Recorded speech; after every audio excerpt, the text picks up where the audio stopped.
اعوذ باللہ من الشیطان الرجیم بسم اللہ الرحمن الرحیم۔ قرآن مجید میں کل 114 صورتیں ہیں اور 114 صورتوں کے اندر سب سے سخت ترین عذاب یا جہنم کی سب سے سخت ترین ڈسکرپشن اگر کسی صورت میں دی گئی ہے تو وہ 104 نمبر صورت سورۃ الہمزہ ہے۔ جہنم کا عذاب سنتے ہی عام طور پہ ذہن میں یہ آ جاتا ہے کہ ہو سکتا ہے شرک کے اوپر ہو، بدکاری کے اوپر ہو، چوری کے اوپر ہو، سود کے اوپر ہو، لیکن حال یہ کہ اس صورت میں ایسی کسی چیز کا ذکر نہیں بلکہ ان دو باتوں کا ذکر ہے جو عام طور پر آج کل ہمارے معاشرے میں سوئی ڈش کی طرح کی جاتی ہیں، اور وہ ہے ویل لکل ہمزۃ لمزہ، تباہی بربادی ہلاکت ہے ہر ہمز اور لمز کرنے والے کے لیے۔ ہمز اور لمز کے مفسرین کرام نے مختلف معنی لکھے ہیں۔ وہ لکھتے ہیں ہمز کے 4 معنی ہیں۔ نمبر 1، یہ کسی انسان کے پیٹھ پیچھے اس کے عیب گنوانا، اس کی برائیاں گنوانا، وہ فلانا وہ کیا نالائق ہے، وہ کیا نکما ہے، وہ کیا سفارشی ہے، اس کو تو بات کرنے اور کپڑے پہننے کا ڈھنگ سنگ ہی نہیں آتا۔ دوسرا معنی لکھا ہے ہمز کا کہ لوگوں کا پردہ نہ رکھنا، لوگوں کا پردہ چاک کرنا۔ اگر کسی کا کوئی سیکرٹ، کوئی راز آپ کو معلوم ہو جائے، فوراً پبلکلی سب کو بتا دینا، او فلانے کی بات پتہ لگی ہے، اس کی منگنی ٹوٹ گئی ہے، اس کا تو چکر چل رہا ہے فلانے کے ساتھ، وہ تو ایگزام میں فیل ہو گیا ہے۔ اور نمبر 3 یہ کہ دوسروں کی عزت اور اس کی ساخت کو نقصان پہنچانا۔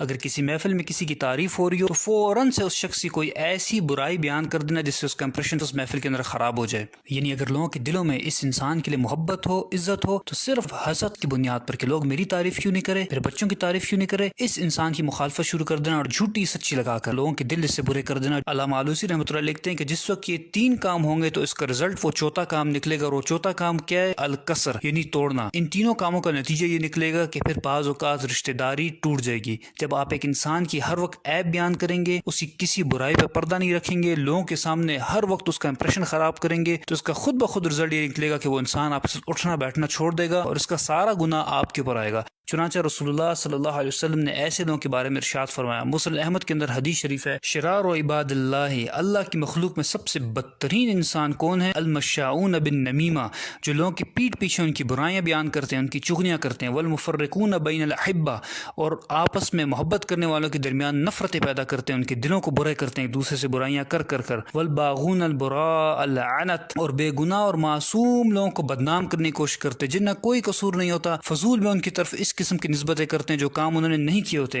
اور ایک روایت میں تو یہاں تک آیا کہ یحشرہم اللہ فی وجوہ الکلاب، اللہ تعالیٰ ان کے چہروں کو کتے کی طرح بنا دے گا قیامت کے دن۔ اور دوسرا لفظ اس آیت میں ذکر ہوا ہے وہ ہے لمز۔ مفسرین کرام لکھتے ہیں کہ ہمز کا معنی تو 4 کام کسی کے پیٹھ پیچھے کرنا، لیکن لمز کا معنی یہ ہے کہ کسی انسان کے روبرو اس کے سامنے 3 کام کرنا۔ نمبر 1 یہ کہ بات بات پر اس کو تانے دینا، تمہیں تو کچھ آتا ہی نہیں ہے، تم سے تو کوئی خیر کی توقع ہے ہی نہیں، کبھی کوئی کام تم نے ڈھنگ کا کیا ہے۔ نمبر 2 یہ کہ اس کو لوگوں کے سامنے ذلیل کرنا، اور نمبر 3 یہ کہ اس کا محفل میں مذاق اڑانا، منہ سے یا اشاروں سے اس پہ ٹانٹ کرنا، اس کی شکل صورت کا مذاق اڑانا، اس کے کپڑوں کا لباس کا مذاق اڑانا۔ رسول اللہ صلی اللہ علیہ وسلم نے اس قسم کے لوگوں کے بارے میں ارشاد فرمایا کہ مررت بقوم، معراج کے موقع پر مجھے ایک قوم دکھائی گئی، اسفار من نحاس، ان کے ناخن نوکیلے تانبے کے بنے ہوئے تھے، یخمشون وجوہہم وصدورہم، اور وہ اپنے ناخنوں سے اپنا منہ بھی کھرید رہے تھے اور اپنے سینے کو بھی نوچ رہے تھے۔ میں نے پوچھا کہ یہ کون لوگ ہیں جو اتنی تکلیف میں ہیں؟ مجھے بتایا گیا کہ یہ آپ کی قوم کے وہ لوگ ہیں جو لوگوں کے پیٹھ پیچھے ان کے عیب بیان کرتے تھے، اور یقعون فی اعراضہم، اور یہ لوگوں کی عزت اور آبرو سے کھیلا کرتے تھے۔ اور جب ہماری فرینڈز اینڈ فیملی گیدرنگز ہوتی ہیں، اور واٹس ایپ، فیس بک، سوشل میڈیا پر جو فرینڈز اینڈ فیملی گروپس بنے ہوتے ہیں، وہاں پر دوسرے کا مذاق اڑایا جاتا ہے، ایک دوسرے کو ذلیل کیا جاتا ہے، اور ہم کیا کہتے ہیں؟ ہم تو شغل لگا رہے ہیں،